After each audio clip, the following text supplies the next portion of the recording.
नमस्कार दोस्तों, कैसे आप सभी लोग। आज तारीख है 10 दिसंबर 2024 है, दिन मंगलवार। हिंदी तिथि की बात की जाए तो आज शुक्ल पक्ष की 10वीं तिथि है। तो चलिए दोस्तों, एक बार फिर से हाजिर हो गए आपके सामने राजस्थान की आज की 40 और गर्मा गर्म बड़ी खबरों को लेकर। बताएंगे आपको सभी खबरों के बारे में विस्तार से, लेकिन उससे पहले आज की बड़ी खबरों पर, मुख्य समाचारों पर, टॉप हेडलाइंस पर एक नजर डाल लेते हैं।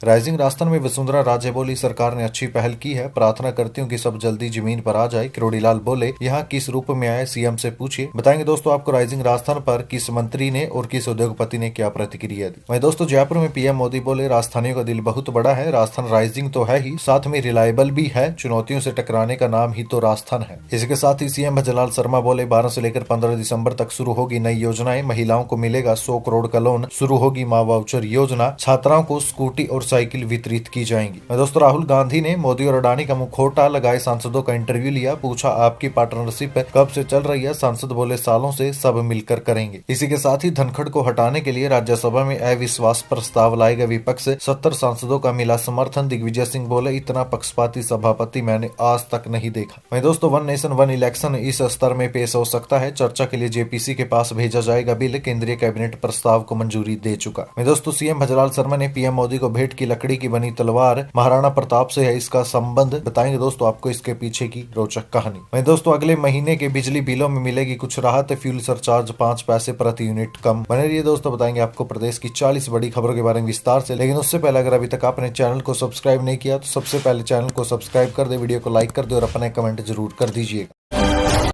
नमस्कार दोस्तों, राजस्थान की आज की पहली और बड़ी खबर। राइजिंग राजस्थान में वसुंधरा राजे बोली, सरकार ने अच्छी पहल की है, प्रार्थना करती हूँ सब जल्दी जमीन पर आ जाए। किरोड़ीलाल बोले, यहाँ किस रूप में आया, सीएम से पूछिए। देखिए, पूर्व मुख्यमंत्री वसुंधरा राजे ने कहा कि आज जो देखने को मिला उसका फल आएगा, राजस्थान पर इसका पूरा असर होगा। आज जो आप देख रहे हैं ये जमीन पर आते ही नौकरी और इकोनॉमी के साथ राजस्थान का रंग बदलने का मौका मिलेगा। मैं भगवान से प्रार्थना करती हूँ कि ये सब जल्दी से जल्दी जमीन पर आ जाए, अगले 4 सालों में राजस्थान को अच्छे से फलते फूलते देखने का मौका मिले। वहीं पूर्व सीएम राइजिंग राजस्थान समिट के उद्घाटन के बाद मीडिया से बातचीत कर रही थी। राजे ने कहा कि हमारा अगला कदम क्या हो सकता है, उस पर प्रधानमंत्री ने हमें एक खाका खींच कर दिखा दिया है। मुझे लगता है कि अभी शुरुआत है, हमने एक फाउंडेशन के रूप में इसे शुरू करने का काम किया। अगर इन कदमों पर हम चलते रहेंगे तो राजस्थान नई ऊंचाइयों को छू लेगा। वहीं समिट में पहुंचे डॉक्टर किरोड़ीलाल मीणा से मीडिया कर्मियों ने सवाल किया कि इस सम्मेलन में आपको मंत्री के रूप में देखें। इस पर किरोड़ीलाल मीणा ने कहा कि यहाँ किस रूप में आया, भजनलाल शर्मा से पूछ लेना। उन्होंने कहा कि राइजिंग राजस्थान समिट में उत्सव जैसा माहौल है जैसे दीपावली और होली पर होता है। किरोड़ीलाल मीणा ने कहा कि प्रदेश में निवेश आएगा तो रोजगार के अवसर भी बढ़ेंगे। राजस्थान के लिए ये श्रेष्ठ काम प्रधानमंत्री की ओर से किया गया।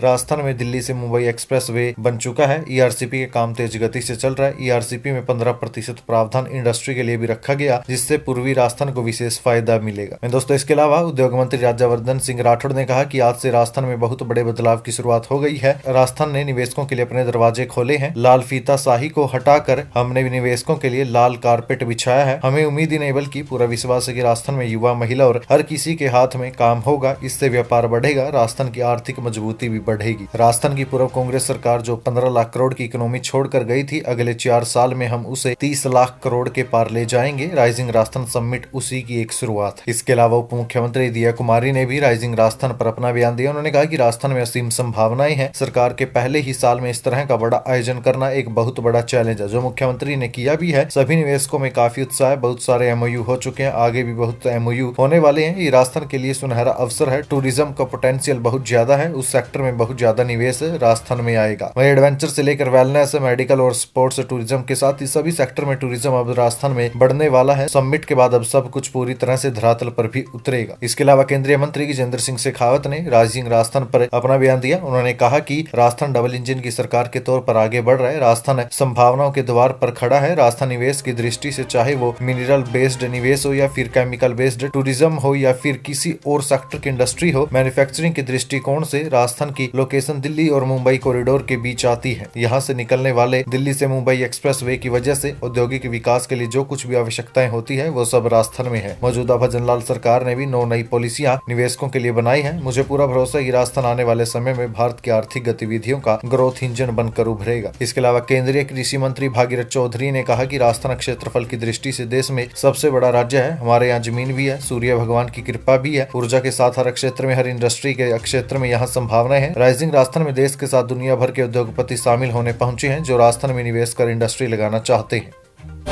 कांग्रेस के राष्ट्रीय सचिव बोले, मुख्यमंत्री बनेंगे सचिन पायलट, देश के अंदर हर जाति का सीएम बन गया, गुज्जर समाज का नंबर नहीं आया। देखिए, कांग्रेस पार्टी के राष्ट्रीय सचिव धीरज गुज्जर ने इस बार सचिन पायलट को मुख्यमंत्री बनाने की भविष्यवाणी की है। पुणे में कार्यक्रम में हिस्सा लेने पहुंचे धीरज ने कहा कि आज हमारे नेता सचिन पायलट, अगर हिंदुस्तान के इतिहास में कोई मुख्यमंत्री बनेगा तो वो सचिन पायलट है। उन्होंने कहा कि देश के अंदर हर जाति का मुख्यमंत्री बन गया, लेकिन आज तक गुज्जर समाज का नंबर नहीं आया। आपको ये बात भी ध्यान रखनी होगी कि कौन आपके वोट लेकर आपके साथ धोखा करता है। आज समाज से कोई भी नेता बन जाए, उनके लिए हमें हमारी पार्टी आशीर्वाद दे रही है या फिर हमारी पहचान जाति से है। आपने मुझे इस कार्यक्रम में इसलिए नहीं बुलाया, मैं इतना बड़ा नेता हूं इसलिए बुलाया कि मेरे नाम के पीछे गुज्जर लगा हुआ है, मेरी जाति के लोग मेरा समर्थन करते हैं, मेरे कहे बिना भी काम करते हैं। जयपुर में पीएम मोदी बोले, राजस्थानियों का दिल बहुत बड़ा है, राजस्थान राइजिंग तो है ही, साथ में रिलायबल भी है, चुनौतियों से टकराने का नाम है राजस्थान। देखिए दोस्तों, पीएम नरेंद्र मोदी ने कहा कि राजस्थान राइजिंग तो है ही, साथ में रिलायबल भी है, राजस्थान रिसेप्टिव भी है, समय के साथ खुद को रिफाइन करना भी जानता है, चुनौतियों से टकराने का नाम राजस्थान है, नए अवसर बनाने का नाम है राजस्थान। राजस्थान के इस आर फैक्टर में एक और नाम जुड़ गया है। राजस्थान के लोगों ने भारी बहुमत से रिस्पॉन्सिव रिफॉर्म सरकार बनाई है। जिस तरह राजस्थान का क्षेत्रफल बड़ा है, उसी तरह यहाँ के लोगों का दिल भी बहुत बड़ा है। आपको बता दें कि पीएम नरेंद्र मोदी बीते दिन सुबह 10:10 पर जयपुर पहुंचे थे। यहाँ सीतापुरा स्थित Jaipur exhibition and convention centre में rising Rajasthan global investment summit का उन्होंने उद्घाटन किया। दोपहर करीब 12:30 बजे तक पीएम मोदी कार्यक्रम में यहाँ रहे। इसके बाद जयपुर एयरपोर्ट पहुंचे और यहाँ से हरियाणा के लिए रवाना हो गए थे। मैं आपको बता दें कि स्वागत भाषण में सीएम भजलाल शर्मा ने कहा कि समिट से पहले सरकार 35 लाख करोड़ का विभिन्न कंपनियों से एमओयू कर चुकी है। इसका लाभ सीधे राजस्थान और यहाँ के लोगों को मिलेगा। अब कृषि के साथ ही उद्योगों को भी पर्याप्त पानी मिल पाएगा। हमने पहले साल में समिट का आयोजन इसलिए किया कि अगले 4 सालों में हम निवेश को धरातल पर उतार सके। दोस्तों, इसके अलावा राइजिंग राजस्थान को लेकर पीएम मोदी और कुछ उद्योगपतियों ने टिप्पणी भी किया। जैसे पीएम मोदी ने कहा कि कनेक्टिविटी के बड़े बड़े प्रोजेक्ट का हिस्सा होने के कारण राजस्थान निवेश के लिए बेहतरीन डेस्टिनेशन है। इसके अलावा सीएम भजलाल शर्मा ने कहा कि हमने पहले साल में समिट का आयोजन इसलिए किया कि अगले 4 सालों में हम निवेश को धरातल पर उतार सके। इसके अलावा महिंद्रा एंड महिंद्रा ग्रुप के चेयरमैन आनंद महिंद्रा जी ने कहा कि महिंद्रा वर्ल्ड सिटी जयपुर में विदेशों से इन्वेस्टर को ला रही है। 143 कंपनियों ने 7,000 करोड़ रुपए का इन्वेस्टमेंट किया है। इसके अलावा आदित्य बिड़ला ग्रुप के चेयरमैन कुमार मंगलम बिड़ला ने कहा कि नाथद्वारा में 10 मिलियन टन कैपेसिटी का सीमेंट प्लांट लगाने के साथ ही ज्वेलरी रिटेल बिजनेस का राजस्थान में और विस्तार करने की तैयारी है। वहीं वेदांता ग्रुप के चेयरमैन अनिल अग्रवाल ने कहा कि राजस्थान में इटली से 3 गुना ज्यादा इमारती पत्थर का भंडार है। मुझे गर्व है कि हमने यहाँ 1 लाख करोड़ का निवेश किया। इसके अलावा दोस्तों, अडानी सीमेंट के एमडी करण अडानी ने कहा कि 7.5 लाख करोड़ का इन्वेस्टमेंट अलग अलग सेक्टर में करेंगे। राजस्थान में 4 नए सीमेंट प्लांट लगाएंगे। जयपुर एयरपोर्ट को भी वर्ल्ड क्लास बनाया जाएगा।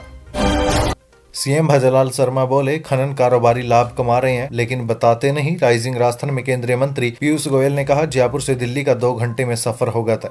देखिए, सीएम भजलाल शर्मा ने कहा है कि राजस्थान खनिज के क्षेत्र में भी अग्रणीय राज्य है। हमारे यहाँ 82 खनिजों का भंडार है। खनिज कारोबारी खनन क्षेत्र में खूब लाभ कमा रहे हैं, लेकिन जब भी इनसे पूछो तो कहते हैं कि बस काम चल रहा है। ठीक है साहब, मैं इनसे कहता हूँ कि अगर आपको इतना ही नुकसान हो रहा है तो नुकसान में काम क्यों कर रही हो। CM Bhajanlal Sharma rising Rajasthan summit में immigrants of sustainable mining and mineral processing session को संबोधित कर रहे थे। सीएम भजलाल शर्मा ने कहा कि अगर आप लाभ कमा रहे हैं तो उसे बताइए, जिससे इस क्षेत्र में अधिक से अधिक नए लोग आए, खनन क्षेत्र में भी नया निवेश आए। वहीं सीएम भजलाल शर्मा ने कहा कि राजस्थान के पत्थर से राष्ट्रपति भवन और लाल किला बना है। पुरानी और नई संसद भी हमारे पत्थर से बनी है। राम मंदिर से लेकर अबू धाबी में बने मंदिर में भी राजस्थान का पत्थर लगा। लंदन में बने इंडिया हाउस में भी राजस्थान का पत्थर काम में लिया गया। लेकिन हमारा खनन क्षेत्र आज भी प्रदेश के अन्य क्षेत्रों से पीछे है। उन्होंने कारोबारियों को कहा कि आप आइए, आप जहाँ खनन करना चाहते हैं हम आपको खनन लीज का पट्टा देंगे। हमने आपके सुझावों से नई खनन नीति बनाई है जिससे आपको फायदा मिलेगा। आप सभी से इतना ही कहना चाहता हूँ कि विश्व में राजस्थान खनन का प्रमुख केंद्र बने। वहीं दोस्तों, इसी समिट में transforming manufacturing with industry 4.0 session में केंद्रीय मंत्री पीयूष गोयल ने कहा कि आज राजस्थान निवेशकों की पसंद बन गया। यहाँ से गुजरने वाले दिल्ली मुंबई एक्सप्रेस वे की वजह से कनेक्टिविटी बेहतर है। ये एक्सप्रेस वे बन रहा है, इसमें आप में से कई लोगों ने सफर भी किया होगा। इससे दिल्ली से मुंबई का सफर 12 घंटे में तय हो जाएगा। अगर आप इलेक्ट्रिक कार से जाते हैं तो उसमें केवल 1,000 रुपए की इलेक्ट्रिसिटी खर्च होगी। वहीं आने वाले समय में इस एक्सप्रेस वे से जयपुर से दिल्ली का सफर मात्र 2 घंटे में तय हो जाएगा। अब आप ही कल्पना कीजिए कि आप इससे राजस्थान की आर्थिक गतिविधियों को कितना बढ़ावा दे सकते हैं।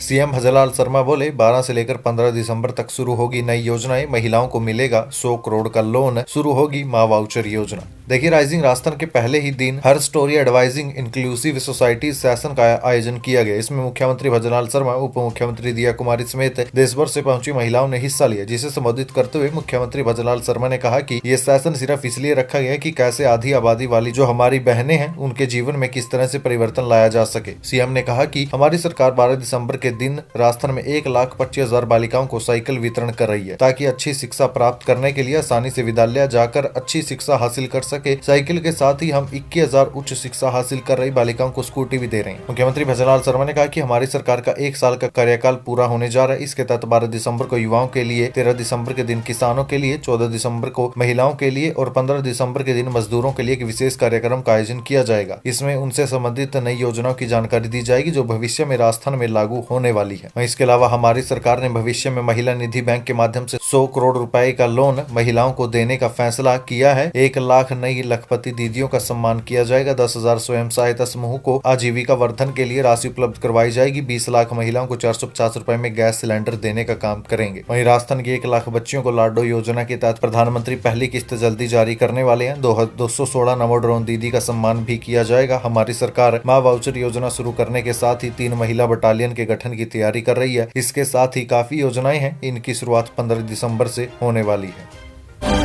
राहुल ने मोदी और अडानी का मुखौटा लगाए सांसदों का इंटरव्यू लिया। पूछा, आपकी पार्टनरशिप कब से चल रही है? सांसद बोले, सालों से, सब मिलकर करेंगे। देखिए, संसद में बीते दिन राहुल गांधी रिपोर्टर के रोल में दिखे। विपक्ष के 2 सांसदों ने प्रधानमंत्री नरेंद्र मोदी और गौतम अडानी का मुखौटा लगाया और राहुल से बातचीत की। राहुल ने मोदी और अडानी के संबंध, अमित शाह की भूमिका और संसद न चलने पर करीब 8 सवाल किए। कांग्रेस ने 1 मिनट 19 सेकंड की बातचीत का वीडियो शेयर किया। कांग्रेस सांसद मणिकम टैगोर ने गौतम अडानी का और एनसीपी शरद पवार के सांसद शिवाजीराव आढल राव पाटिल ने प्रधानमंत्री मोदी का मुखौटा पहना है। इसके बाद राहुल गांधी हाथ में मोबाइल लेकर रिकॉर्ड करते हुए पूछते हैं कि आजकल क्या हो रहा है। इस पर अडानी का मुखौटा पहने सांसद बोलते हैं, मोदी का मुखौटा पहने सांसद की पीठ थपथपाते हुए, आजकल मैं जो भी बोलता हूँ ये करता है। राहुल गांधी बोलते हैं, राहुल गांधी पूछते हैं, आप क्या करते हो, आप क्या चाहते हो? अडानी का मुखौटा पहने सांसद बोलते, कुछ भी चाहता हूँ, एयरपोर्ट चाहिए, कुछ भी चाहिए। इसके बाद राहुल गांधी बोलते हैं, आगे आप क्या लेने की कोशिश कर रहे हो? इस पर अडानी का मुखौटा पहने सांसद बोलते हैं, मोदी का मुखौटा पहने सांसद की पीठ थपथपाते हुए, हमारी मीटिंग आज शाम को है, ये भाई है अपना। इस पर राहुल गांधी और वहां मौजूद सांसद जोर से हंस पड़ते हैं। बगल में खड़े एक अन्य सांसद ने कहा कि भैया ये पार्लियामेंट को छोड़ देना। इस पर अडानी का मुखौटा पहने सांसद ने कहा, वो देखते हैं। इसके अलावा और भी कई सवाल जवाब किए गए, जिसका पूरा वीडियो राहुल गांधी ने अपने ट्विटर हैंडल पर जारी किया है। वहीं अब इस पूरे घटनाक्रम पर भाजपा सांसद दिनेश शर्मा ने कहा कि आज वरिष्ठ नेता संसद में मुखौटा पहनकर खड़े होते हैं और प्रधानमंत्री के बारे में अभद्र भाषा का इस्तेमाल करते हैं। वे देश के लोकतंत्र का सम्मान करना नहीं जानते। हताश, निराश, थके हुए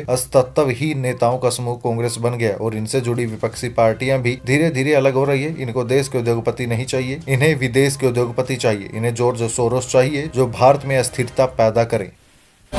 उपराष्ट्रपति जगदीप धनखड़ को हटाने राज्यसभा में अविश्वास प्रस्ताव लाएगा विपक्ष। 70 सांसदों का समर्थन। दिग्विजय सिंह बोले, इतना पक्षपाती सभापति आज तक नहीं देखा। देखिए, राज्यसभा के सभापति जगदीप धनखड़ के खिलाफ विपक्ष अविश्वास प्रस्ताव लाने की तैयारी कर रहा है। 17 विपक्षी सांसदों ने प्रस्ताव पर दस्तखत किया है। इसमें इंडिया गठबंधन में शामिल सपा, टीएमसी और आम आदमी पार्टी भी शामिल है। न्यूज एजेंसी पीटीआई ने सूत्रों के हवाले से बताया कि अगस्त में भी राजस्थान के सभापति जगदीप धनखड़ और राज्यसभा के सभापति जगदीप धनखड़ और विपक्षी नेताओं के बीच टकराव हुआ था। तब विपक्षी पार्टियों ने उनके खिलाफ अविश्वास प्रस्ताव के लिए जरूरी 20 सांसदों का समर्थन जुटा लिया था। हालांकि बाद में मामला ठंडे बस्ते में डाल दिया। संसद के बाहर कांग्रेस सांसद दिग्विजय सिंह ने कहा कि मैंने अपने पूरे राजनीतिक जीवन में कभी भी इतना पक्षपाती सभापति नहीं देखा। वे सत्ता पक्ष के सांसदों को नियम के विपरीत बोलने की छूट देते हैं, जबकि विपक्षी सांसदों को चुप करवाते। मेरा आरोप है कि धनखड़ ने घोर पक्षपाती ढंग से सदन को चलाया है। मोदी सरकार सिर्फ अडानी को बचाने और मुद्दों को भटकाने के लिए ऐसा कर रही है। वन नेशन वन इलेक्शन इस स्तर में पेश हो सकता है। चर्चा के लिए जेपीसी के पास भेजा जाएगा बिल। केंद्रीय कैबिनेट प्रस्ताव को मंजूरी दे चुका। देखिए, केंद्र सरकार संसद के मौजूदा स्तर में ही one nation one election bill पेश कर सकती है। सूत्रों के मुताबिक सरकार इस बिल पर आम सहमति बनाना चाहती है, लिहाजा संसद से बिल को चर्चा के लिए ज्वाइंट पार्लियामेंट्री कमेटी यानी जेपीसी के पास भेजा जाएगा। जेपीसी इस बिल पर सभी राजनीतिक दलों के प्रतिनिधियों के साथ चर्चा भी करेगी। इसके अलावा सभी राज्यों के विधानसभाओं के स्पीकर और देश भर के बुद्धिजीवियों और अन्य स्टेक होल्डर्स को भी इस प्रक्रिया में शामिल किया जाएगा। आम लोगों की भी राय ली जाएगी। इससे पहले सितंबर में केंद्रीय कैबिनेट में वन नेशन वन इलेक्शन के प्रस्ताव को मंजूरी दे दी गई थी। की कैबिनेट मीटिंग के बाद केंद्रीय मंत्री अश्विनी वैष्णव ने कहा था कि पहले फेज में विधानसभा और लोकसभा चुनाव साथ होंगे। इसके बाद 100 दिन के भीतर दूसरे फेज में निकाय चुनाव साथ करवाए जाएंगे। वन नेशन वन इलेक्शन पर विचार के लिए पूर्व राष्ट्रपति रामनाथ कोविंद की अध्यक्षता में 2 सितंबर 2023 को एक पैनल बनाया गया था। इस पैनल ने स्टेक होल्डर्स और एक्सपर्ट से चर्चा के बाद 191 दिन की रिसर्च के बाद 14 मार्च को राष्ट्रपति द्रौपदी मुर्मू को अपनी रिपोर्ट सौंपी थी। आरबीआई के नए गवर्नर बने आईएएस संजय मल्होत्रा 11 दिसंबर को संभालेंगे पदभार। राज्यसभा से क्या है कनेक्शन?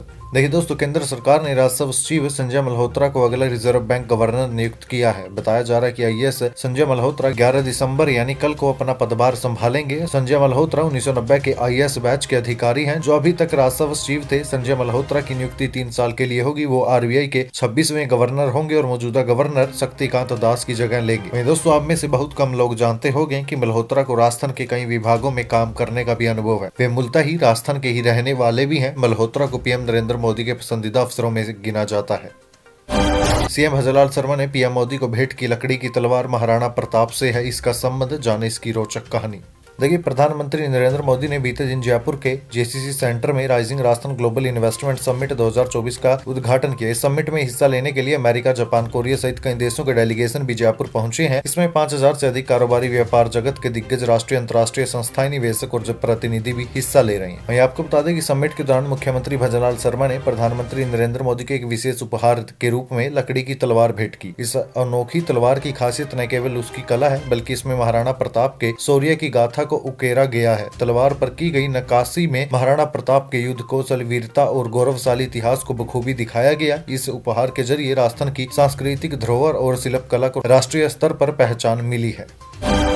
मोदी के जयपुर से जाते ही कांग्रेस प्रदेश अध्यक्ष डोटासरा ने कही बड़ी बात। देखिए दोस्तों, राइजिंग राजस्थान में हिस्सा लेने के बाद पीएम मोदी के जयपुर से जाते ही कांग्रेस के प्रदेश अध्यक्ष गोविंद सिंह डोटासरा ने क्राइम के हालातों पर भजनलाल सरकार को घेरा। डोटासरा ने सोशल मीडिया एक्स पर पोस्ट किया कि राजस्थान पधारे समस्त निवेशकों का अभिनंदन और सरकार को rising Rajasthan global investment summit के लिए शुभकामनाएं। उम्मीद है सरकार सिर्फ एमओयू नहीं, निवेश भी लाएगी और जनता को निवेश की सच्चाई भी बताएगी। सरकार से ये भी अपेक्षा है कि निवेश के लिए प्रदेश भर में पुख्ता कानून व्यवस्था, भयमुक्त माहौल और निवेशकों को अपराधियों से सुरक्षा भी सुनिश्चित करेगी।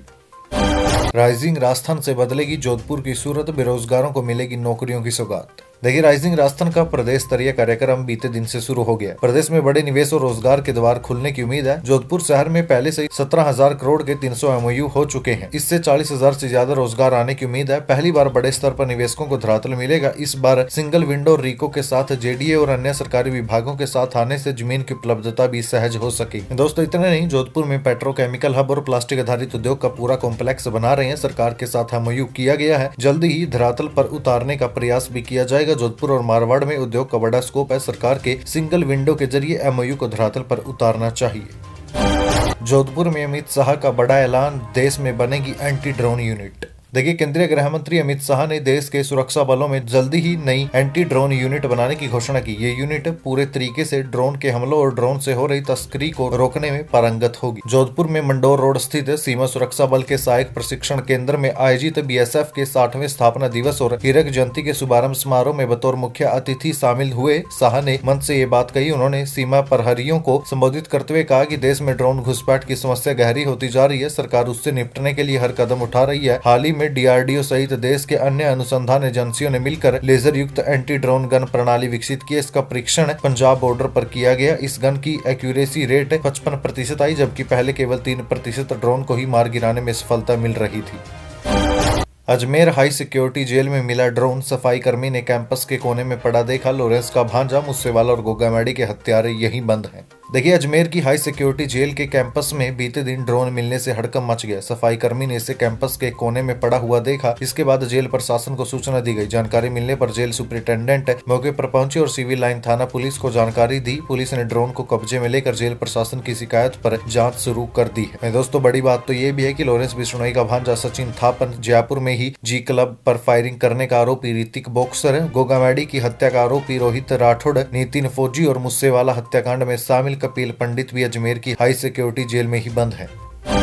अगले महीने के बिजली बिलों में मिलेगी कुछ राहत। फ्यूल सरचार्ज 5 पैसे प्रति यूनिट कम। देखिए दोस्तों, राज्य के बिजली उपभोक्ताओं को अगले महीने के बिजली बिलों में कुछ राहत मिलने वाली है। साल की पहली तिमाही के फ्यूल सरचार्ज की गणना से दर कम आने से हर महीने बिलों में जुड़कर आ रहे आधार फ्यूल सरचार्ज में 5 पैसे की कमी आई। औसतन एक परिवार 300 यूनिट बिजली खपत करता है तो अगले बिल में करीब 50 रुपए की राहत मिलेगी। प्रदेश के बिजली निगमों की ओर से प्रत्येक तिमाही के फ्यूल सरचार्ज की गणना की जाती है, जिसके खर्च की राशि आगामी तिमाही के दरमियान आने वाले बिजली बिलों में प्रति यूनिट की दर से जोड़ी जाती है। जयपुर और अजमेर डिस्कॉम की ओर से हाल ही में निकाले आदेश में इस साल के पहले 2 तिमाही यानी जनवरी से मार्च और अप्रैल से जून के आंकड़े जारी किए। पहली तिमाही का फ्यूल सरचार्ज 49 पैसे प्रति यूनिट और दूसरी तिमाही का 54 पैसे प्रति यूनिट माना गया। अभी बिजली बिलों में 54 पैसे प्रति यूनिट के आधार पर फ्यूल सरचार्ज जोड़ा जा रहा है, लिहाजा दूसरी तिमाही का आंकलन तो बराबर रहा, लेकिन पहली तिमाही में 5 पैसे प्रति यूनिट की कमी दर्ज की गई। इसका फायदा उपभोक्ताओं को अगले महीने के बिलों में देना होगा। वहीं बिजली निगमों के आंकड़ों के मुताबिक साल 2024 की तीसरी तिमाही का फ्यूल सरचार्ज और कम आंका जाएगा। ऐसे में अगले साल 2025 में जून के बाद बिजली उपभोक्ताओं को बड़ी राहत मिल सकती है। गौतम अडानी के बेटे की प्री वेडिंग सेरेमनी उदयपुर में, जानिए कौन बनेगी अडानी परिवार की बहू। देखिए दोस्तों, लेक सिटी उदयपुर में अडानी ग्रुप के चेयरमैन गौतम अडानी के बेटे जीत अडानी की प्री वेडिंग सेरेमनी आज यानी 10 से लेकर कल यानी 11 दिसंबर तक होगी। इसके लिए ताज लेक पैलेस, लीला पैलेस और उदय विलास होटल बुक किए गए। अडानी परिवार की इस प्री वेडिंग में देश के कई बड़े उद्योग घराने के सदस्यों और राजनीतिक हस्तियों के शामिल होने की संभावना है। पिछले साल जीत अडानी की सगाई दीवा शाह के साथ हुई थी। वहीं दोस्तों, इस शादी फंक्शन में 50 से ज्यादा VIP मेहमान शामिल हो सकते हैं। इससे पहले जीत की सगाई के कार्यक्रम गुजरात में भी हो चुके हैं। इस शाही प्री वेडिंग सेरेमनी के फंक्शन उदयपुर की उदय विलास होटल में होंगे। वहीं अन्य होटलों में मेहमानों को ठहराया जाएगा। देश दुनिया के मेहमानों का स्वागत राजस्थानी परंपरा के अनुसार किया जाएगा।